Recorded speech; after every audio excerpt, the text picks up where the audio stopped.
Bienvenue à tout le monde ce matin, en ce beau soleil extérieur. Merci. Pour ceux qui sont en vacances et qui sont en visite parce qu'ils sont en vacances, bien, vous êtes les bienvenus.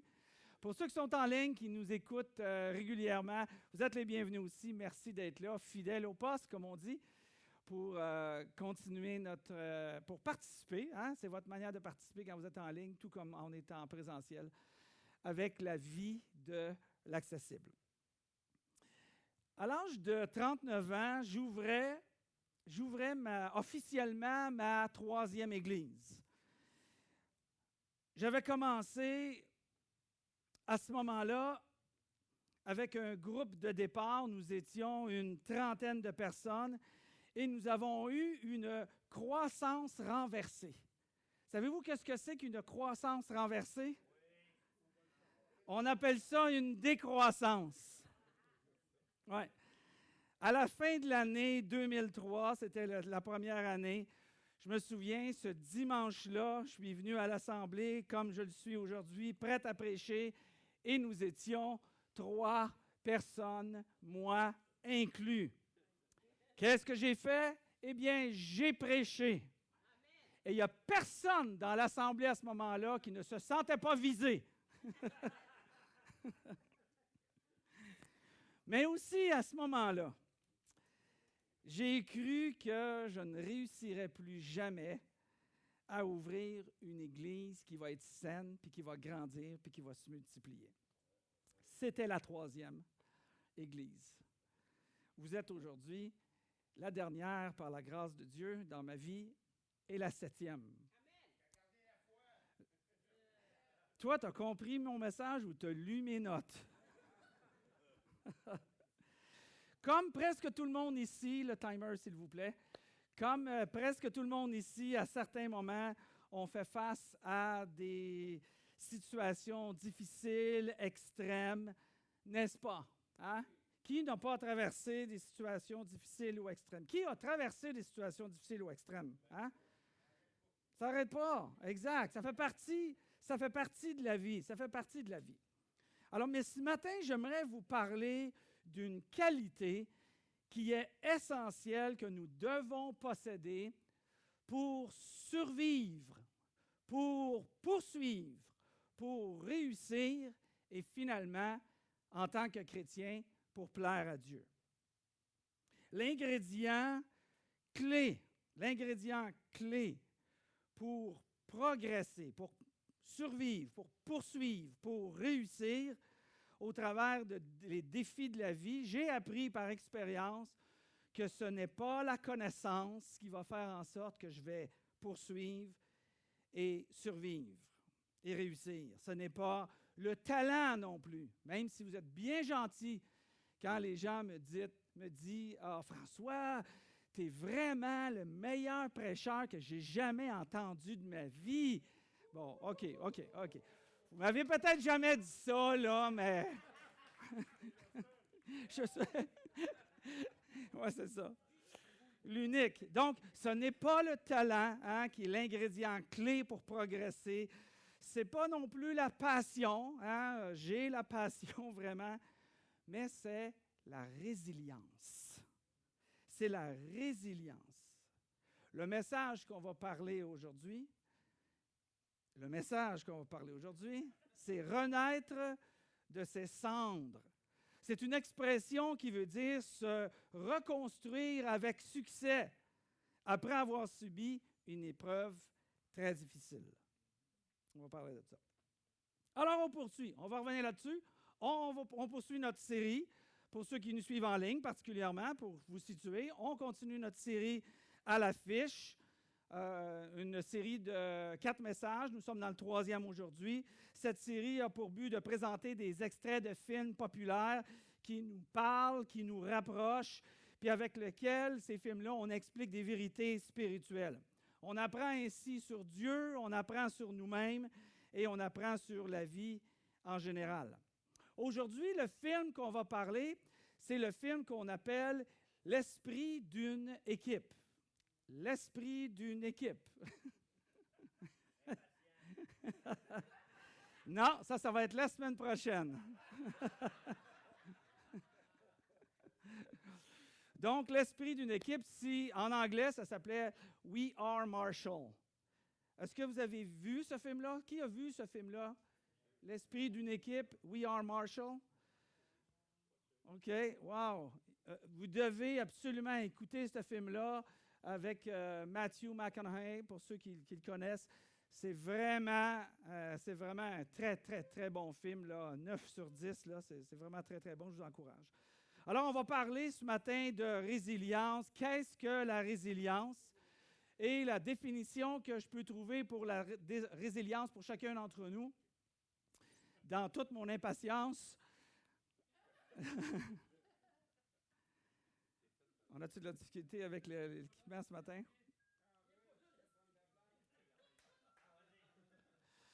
C'est la capacité de surmonter les épreuves et les obstacles, à s'adapter à l'adversité et à rebondir vers l'avenir. C'est ça qu'on va parler.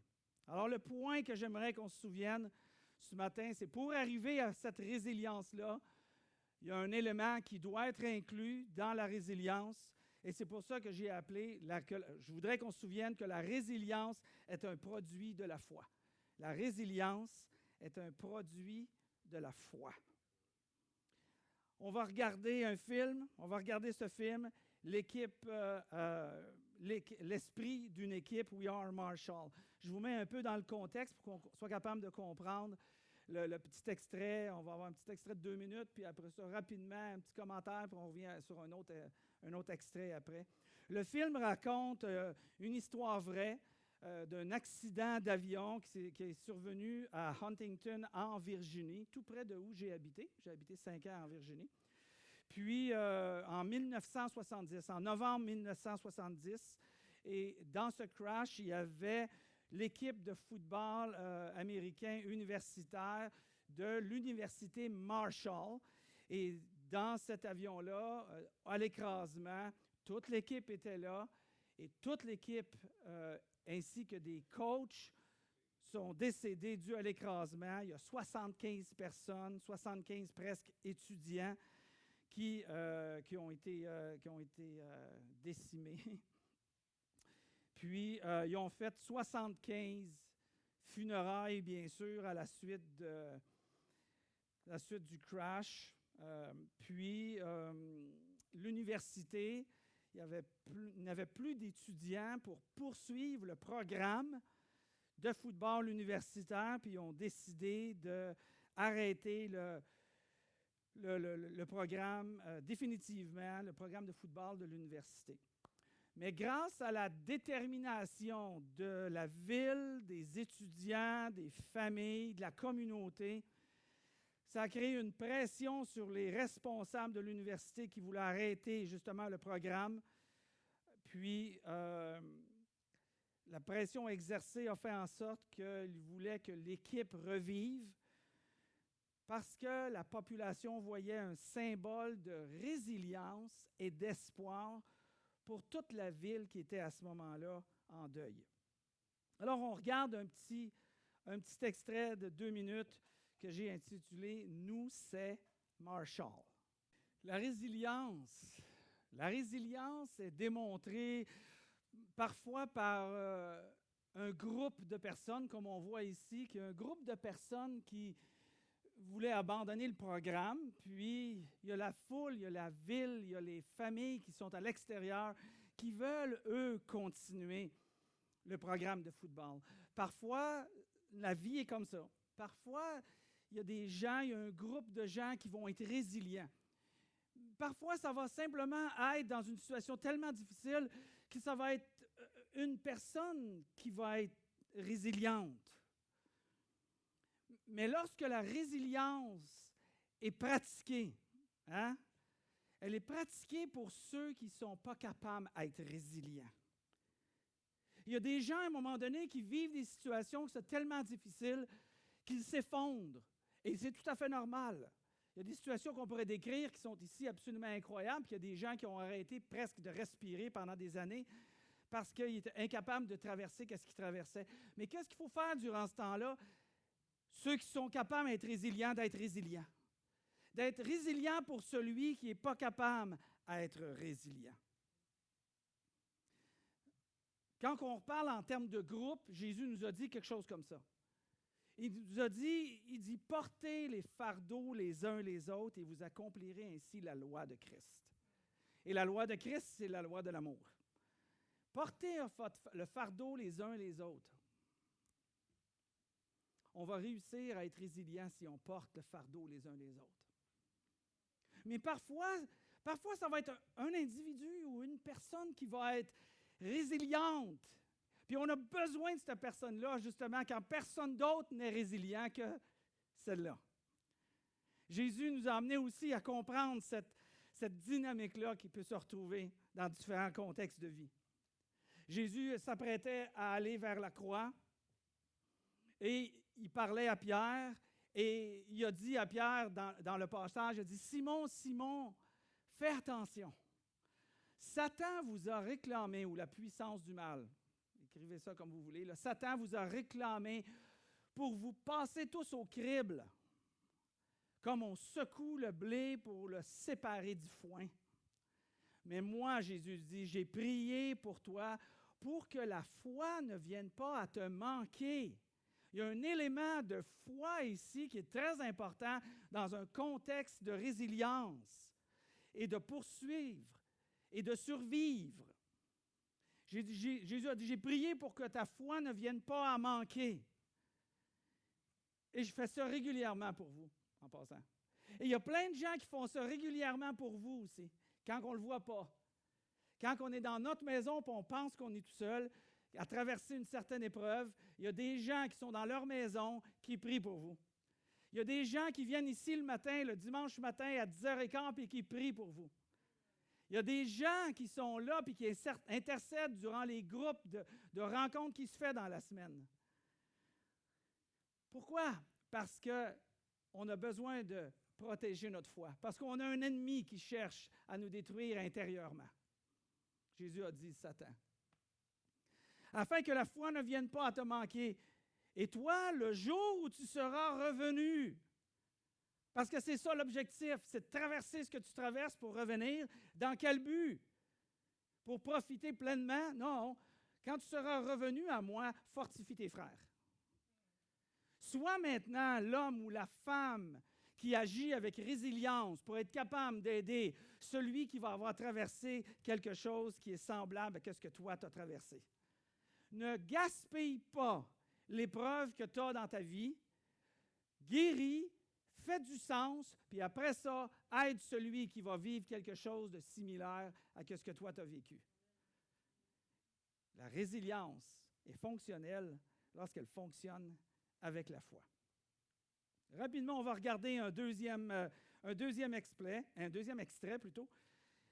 2 minutes pour nous donner, vraiment faire comprendre le sens de celui qui persévère, parce que vous allez voir quelqu'un, un jeune homme, qui fait partie des 3 qui a survécu à l'écrasement d'avion et sur toute l'équipe, mais qui a été résilient.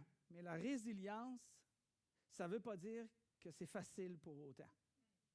On va regarder un petit extrait de 2 minutes. La résilience, ça se bâtit. Ça n'arrivera pas du jour au lendemain parce qu'on le souhaite.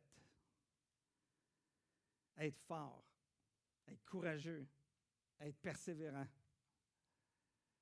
Ça se bâtit. Ça se bâtit comment?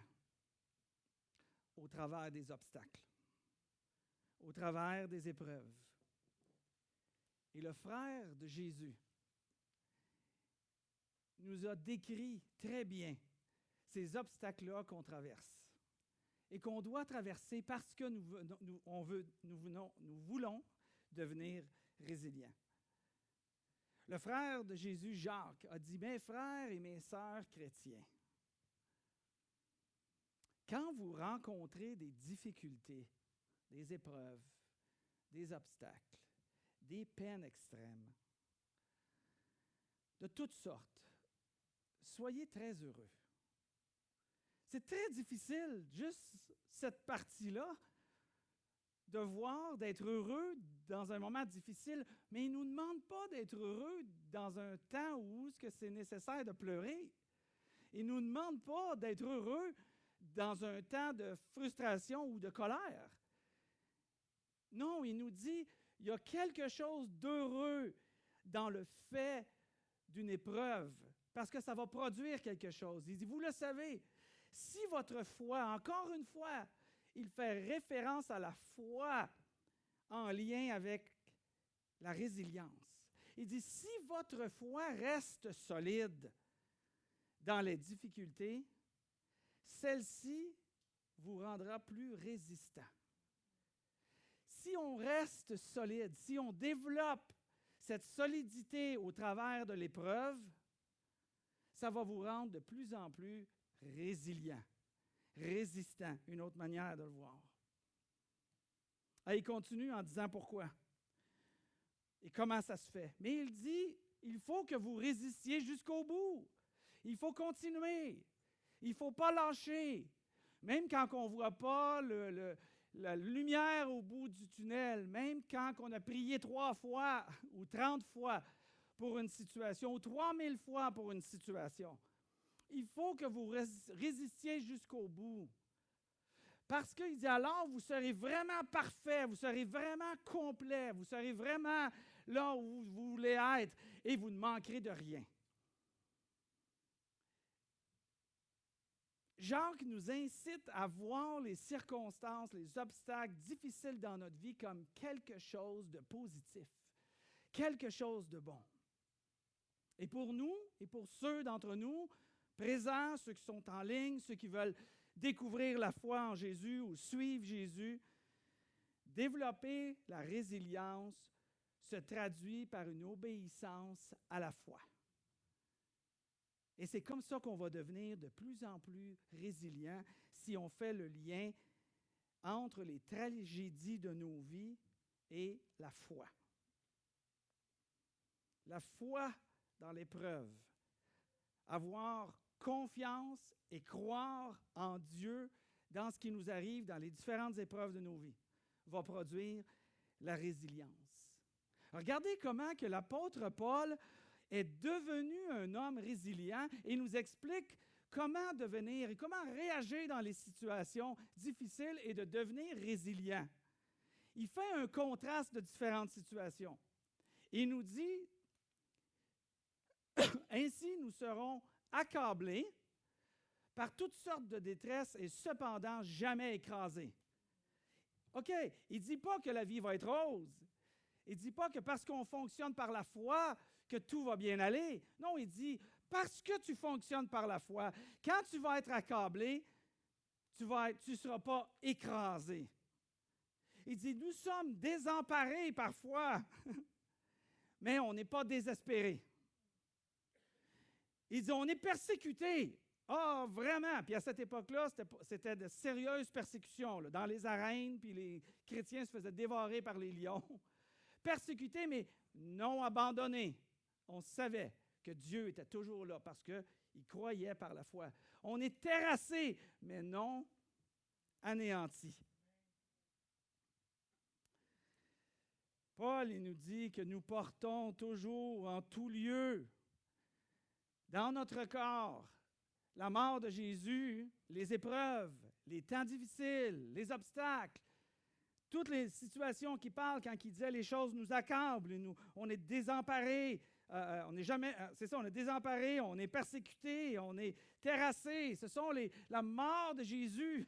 Jésus a dit, s'ils l'ont fait à moi puis ils m'ont crucifié, Jésus parlait à ses apôtres, ils le feront aussi à vous. Nous portons dans notre vie, dans notre corps, la mort de Jésus-Christ. Parce qu'on est dans un monde qui ne connaît pas la foi en Jésus-Christ. Parce qu'on s'oppose à un monde qui, par nature et par défaut, ne s'intéresse pas à Jésus-Christ.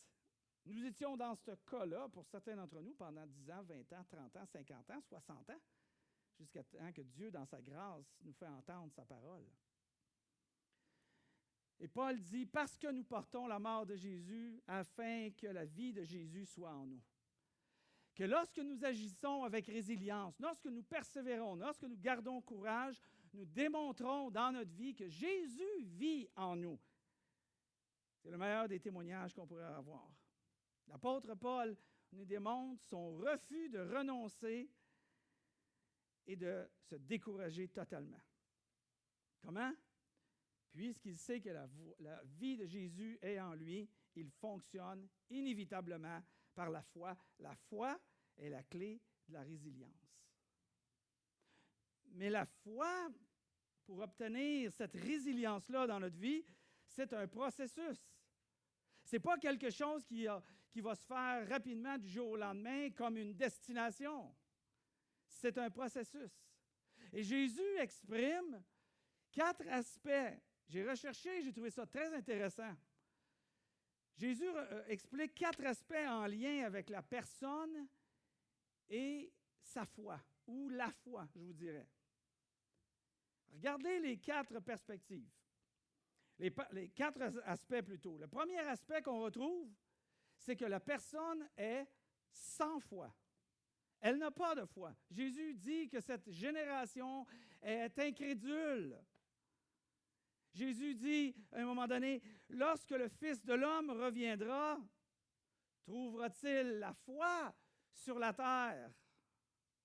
Jésus fait référence à cette incrédulité-là qui empêche même Jésus de faire son travail, tout à fait, de rejoindre les gens. Il y a un texte qui nous dit que je trouvais ça tellement pertinent de ne pas avoir de foi. Le résultat, le produit de ça est désastreux. Jésus dit qu'il était dans sa ville, à Nazareth, et il ne put faire, et je vous cite ce qu'il a dit, il ne put faire aucun miracle, car il s'étonnait de leur incrédulité.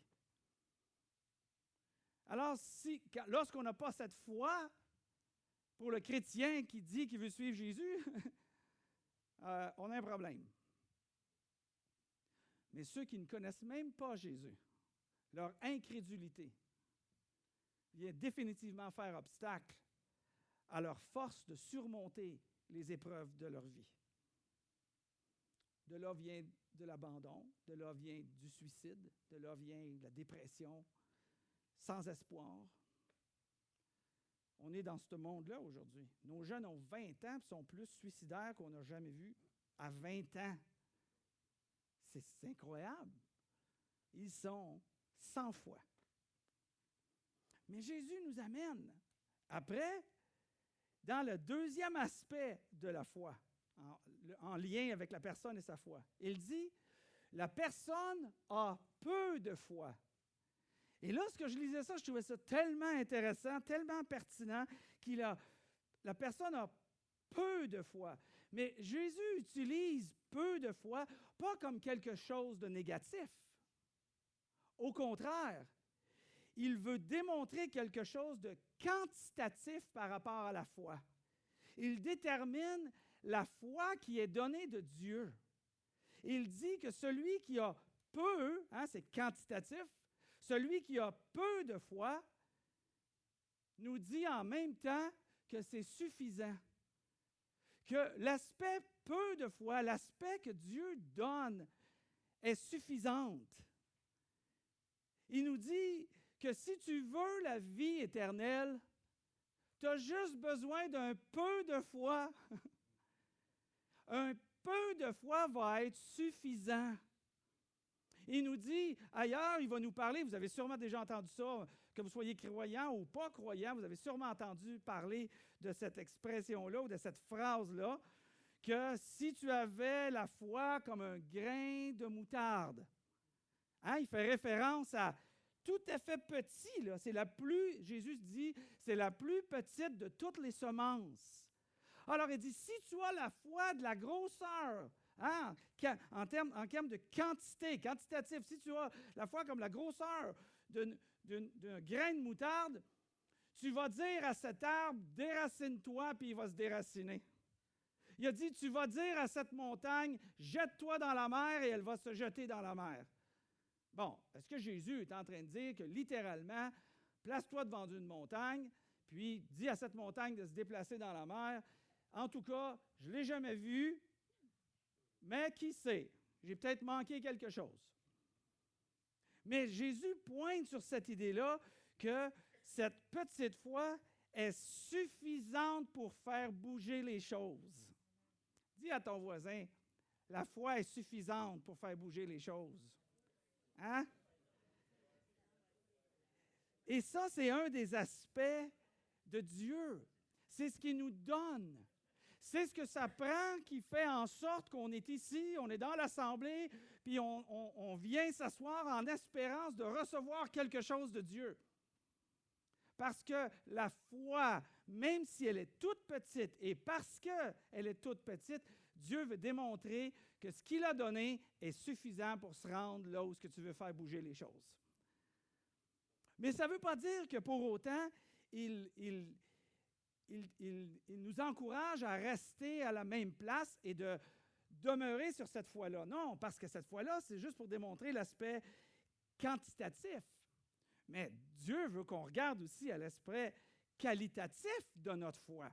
Alors, il dit que la foi, en relation avec une personne, la personne a une petite foi. Ah, là, on parle d'autre chose. Là, il nous parle de petite en termes, justement, de qualitatif. Là, il est en train de dire qu'une petite foi n'est pas nécessairement enviable. La petite foi, elle est instable et elle est irrésolue. Elle n'est pas déterminée. Jacques, le frère de Jésus, nous dit à un moment donné, celui qui demande puis qui doute, bien, il est comme le flot de la mer qui bouge d'un bord puis de l'autre, il est instable. Alors, il nous dit que la petite foi n'est pas l'endroit où on veut nécessairement rester dans notre vie en termes de qualité quand on fait référence à notre foi. Parce que c'est justement une petite foi, c'est un manque de foi. À plusieurs reprises, Jésus reprend ses disciples en leur disant que vous avez une petite foi, vous avez une petite foi. Il dit, ça c'est bon, c'est dans les situations de nos vies, je regardais les situations de nos vies, quand on s'inquiète de le manque de ressources alimentaires, vestimentaires ou le manque de ressources, Jésus fait référence à des oiseaux, inquiétez-vous pas, gardez les oiseaux, Dieu les nourrit, penses-tu qu'il ne prendra pas soin de toi, sachant que s'il prend soin des oiseaux, il ne prendra pas soin de ses enfants? Jésus rajoute à la fin de son explication, « Ah, gens de petite foi! » Quand ça concerne nos ressources alimentaires, vestimentaires ou autres. Dans nos moments de peur, les apôtres sont dans une barque, puis il y a une tempête, puis là, ils s'inquiètent énormément, puis Jésus leur dit, « Hey! Vous avez donc bien une petite foi! » Il s'est réveillé de bord, puis il dit à la tempête, « Hey, tempête, va te coucher! » La tempête s'est calmée. Tchou! Jésus leur dit, « Ah, vous avez une petite foi! » OK.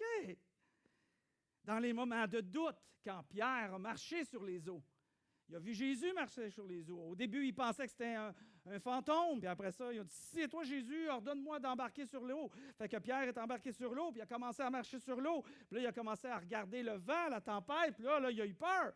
Puis là, il a commencé à s'effondrer, à renfoncer dans l'eau. Puis Jésus l'a pris par la main, puis ils sont embarqués dans la barque, puis Jésus l'a regardé, puis il a dit, « Ah, tes doutes, ça fait une petite foi. Il faut grandir. Il faut grandir. »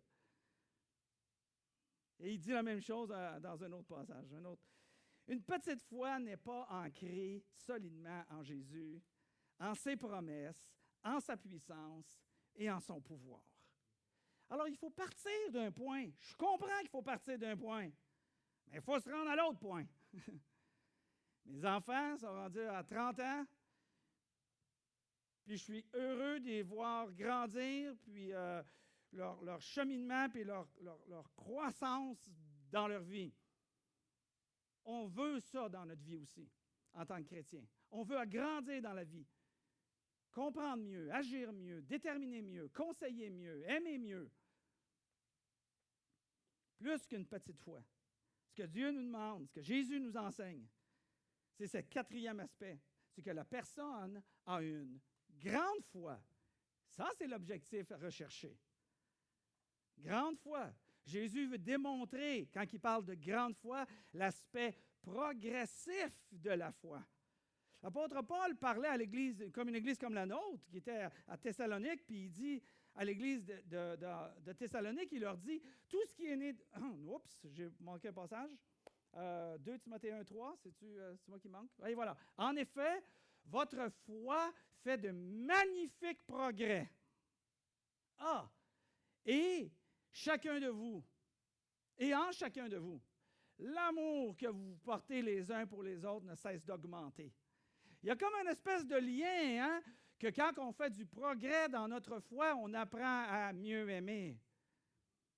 Mais on apprend aussi, pour le sujet de ce matin, d'être plus résilient dans l'épreuve, parce que notre foi grandit. Alors, on accepte ce que Dieu permet qui arrive dans notre vie. L'épreuve, la difficulté, l'incompréhension. On accepte ce que Jésus a fait, ce que Dieu a dit. Parce que notre foi grandit. Que ta foi soit grande. Ça, c'est l'objectif à arriver pour être capable de rencontrer les tempêtes de nos vies, puis pas s'effondrer et rester à terre et quitter la foi.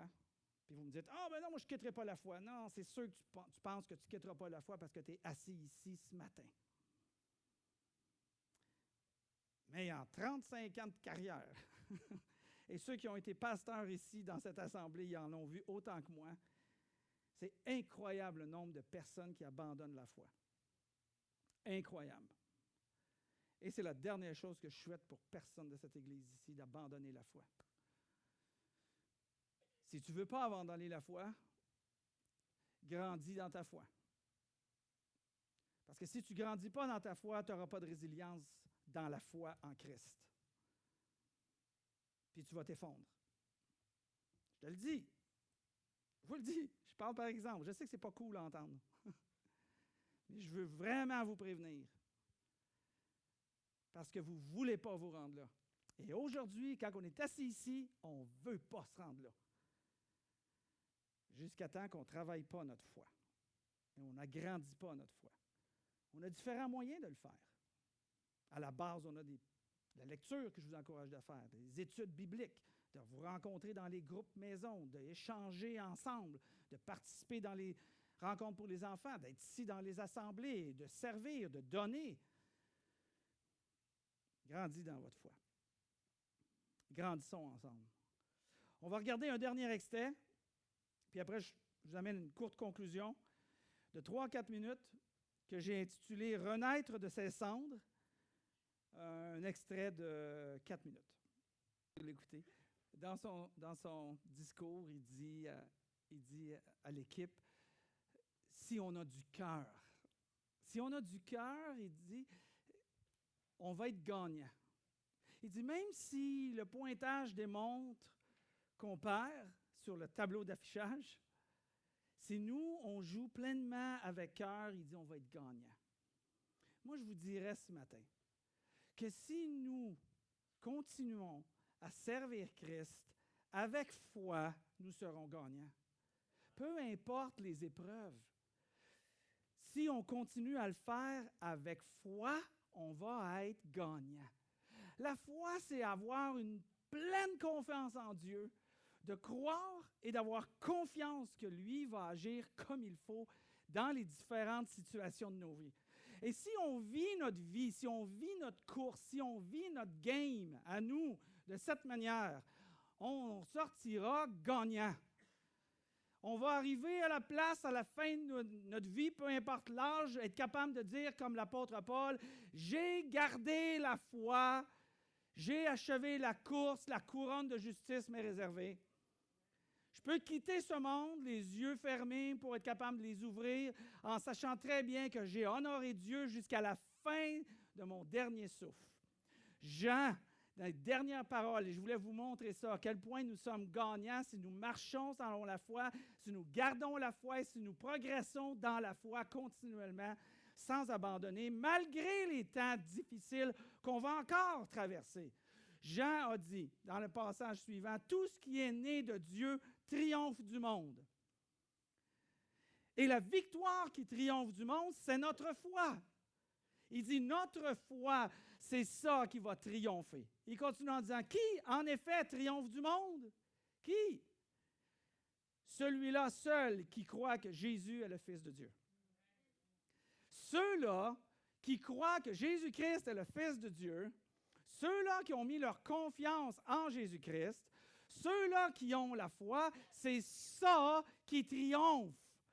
C'est promis, c'est garanti. Ça vaut la peine de continuer de persévérer, de jamais abandonner et d'avoir une pleine confiance en Dieu dans les différentes circonstances de votre vie. Jean le promet. C'est un triomphe. J'aimerais ça qu'on vienne sur la scène.